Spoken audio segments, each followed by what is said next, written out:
श्रीकांत राय, साधारण संपादक भारतीय बंदर मजदूर संघ एवं श्रमिक प्रतिनिधि पारादीप बंदर। आज एक्चुअली आमर 148तम राज्य कार्यकारिणी बैठक था जोटा कि बीएमएस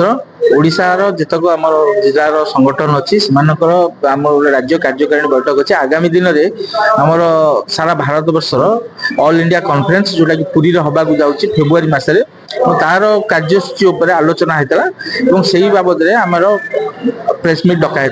विगत दिन में किसी दिन पूर्व ओडिशा सरकार तरफ एक विज्ञप्ति जारी है जो थे कि आमर जो श्रम दान कर समय सीमा अच्छी जोटा कि आगुरी 8 घंटा थिला सेटा परिवर्तन करा 10 घंटा कराला से जो 10 घंटा कराई यहाँ कौन श्रमिक संगठन बा कौन श्रमिक संस्था मान सहित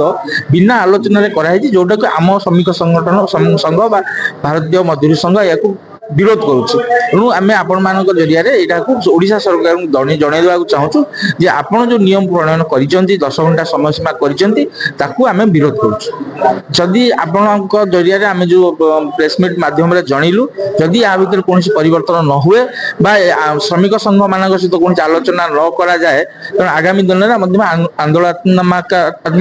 पदक्षेप नेबु एवं सारा ओडिशा रे श्रमिक मान एकाठी कर मुख्य भूमिका बीएमएस नब बोली आम चाहूँ।